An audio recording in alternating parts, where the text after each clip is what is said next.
Right, I wanted to address some of the comments from previous videos about installing these high lock pins. These babies. We're in another one of these spar cap replacements to do. First comment was, why would I use a hand reamer, not a block, a drill guide and a machine? Well, there are a few spaces on this wing where you can get a machine in, but to be honest, I had to use the hand reamer in these very confined spaces between ribs here, underneath the rib flanges. And it went so well, and I got a good feel for it, that I just found if the hole was drilled to the correct size, when I get to the middle there where the parallel part of the reamer is in the material, there's no wobble, there was no conical, there was no nasty juddery cutting, and it all, I mean, having to pull on that reamer to get it out. It made a nice parallel hole, so I carried on carefully by hand. Here you can see one or two of these holes. They're so tight against the ribs that you cannot get a tap wrench, a machine or anything other than a little spanner. You can't even get your finger behind it, but it still cuts okay. It doesn't wobble or make a conical hole because it was drilled the correct size to start with before the parts were assembled. So that's all good. Okay, and that is not wrong if it's making a nice parallel hole with a nice interference fit. The other thing was about sealant on the fasteners. It is not required in this repair scheme. I have used just a tiny smear of chromate paste just to help lubricate it. And the other thing that was said was that the amount of interference fit I had was too strong. Well, as you can see, these almost push until about halfway when they get tight. And I really was only tapping with a light hammer. Okay, it's a small hammer, no bigger than my pinky, and it sounds louder than it is, but the required interference is between I think 2/10 and 4/10 of a thou, and I can tell by feel that's what we've got. All right, it's tight, but it's within spec. So, and the other comments, which I'll address when we go to the bulletin itself, are about using the wrong type of fastener and the wrong type of collar. I can't remember who it was. Somebody called me a fucking moron. And they're right, I'm a fucking moron, and I will explain why. Okay, so whoever called me a moron, a fucking moron in fact, you're right, and this is sort of why. There is a service bulletin that tells us how to do this job, and there is a fasteners specified in that service bulletin, and not to put too fine a point on it. One of the fasteners specified is the HL62. Alright, -6 and -8, there are two sizes in here and various lengths, and collars HL79 and HL84. So I did not choose what fasteners and collars to put together here. Okay, the design approval holder did that. So you say, why, when we all do our part 66 or our whichever stuff we did to get into this business, in my case part 66, why did we have to learn all this stuff about fasteners and the various applications? Well, I guess it's so that humble mortals such as us, if the design approval holder had made a gross error, or we need to make a substitution, we at least know approximately what we're talking about when we go back to them. Because us mere mortals on the shop floor do not have the authority to choose what fasteners to use in primary structure on aircraft. So yeah, I assume the role of fucking moron, unless I think there's a gross error here, like they put a self-tapper through a main spar, in which case we go back to them and say, we think it ought to be X, Y or Z.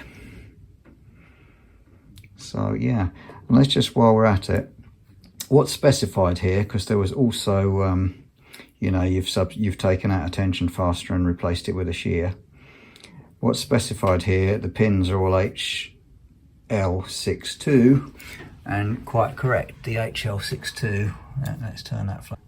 The HL62 protruding head shear.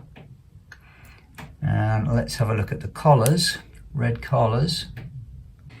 All right, let's look at these collars. Remember, the HL62 was the fastener, this alloy steel shear fastener with first oversized shank. That's an HL62. That's what we were specified here, HL62.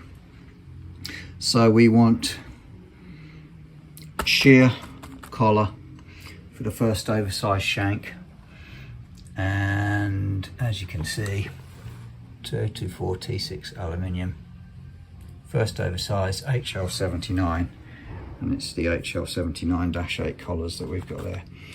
So for those of you who commented I used the wrong fastener or the wrong collar, well, A, it's what was specified here, and this is a really important point for anyone that's called me a fucking moron. Yeah, fair comment. But we are using what the manufacturer of the aircraft and the manufacturer of the hardware specify in their maintenance data, and those two things all tie up, and it is a minefield. Lisi, who manufacture Hilux, have got a configurator. There are hundreds of pin options and possibly thousands of pin and collar permutations here, and they need to be right. But more importantly, as humble Part 66 engineers or FAA MPs or even FAA IAs, we don't have the authority to make these decisions ourselves. We need to refer to something, even if it's AC 4313 and something, a reference. Okay, now let's go and have a look at the aircraft and have a look at why it's a shear application, because some people said I removed a fastener with a tension application. That may be true, but what we're installing is a shear application, and let's see why.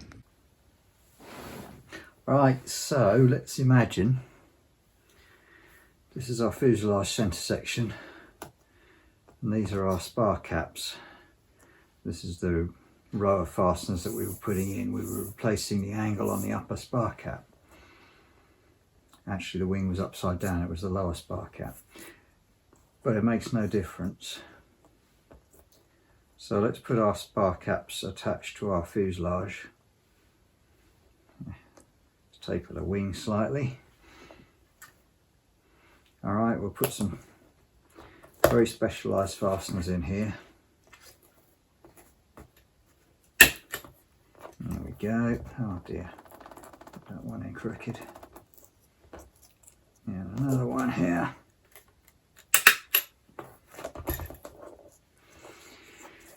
And I'm guessing you can see the failure mode here. If we apply lifting forces to the wing here, it's pretty obvious that the loads here are just way too extreme for a cantilevered wing. And there you can probably see, you look at the relative movement between these two pieces, where a shear web comes in. Sometimes it's usually just called a web, but sometimes called a shear web. Let's just trim that down a bit. Because if we was to apply this between the two caps, let's just put some marks on here. All right, I've put some staples in the bottom here, and I've made these marks a bit better here. Now when we look at our failure mode,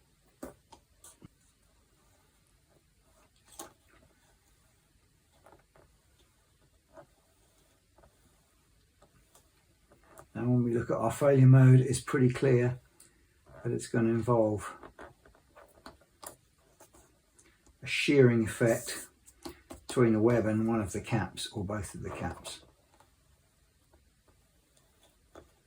So if we put some fasteners in here,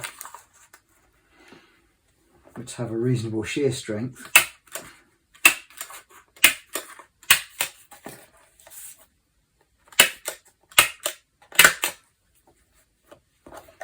beef up our wing attachment bolts a bit.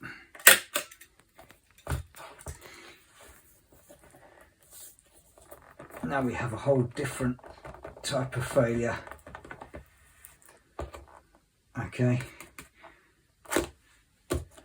so the wing, the spar cap to web to cap interface, these fasteners are primarily in shear. Okay, when the top cap obviously is in compression, when you try to lift it up, and the bottom cap is in tension, the web is in shear, and these fasteners are in shear. Okay, when there's a lot of compression on the top cap, there is a slight tendency for these surfaces to want to come apart, but that is a minuscule tension load on the fasteners compared to the shear loads. So it is correct in this instance, the design gurus who designed the repair scheme and who designed the wing got it right. These are a shear fastener, and again,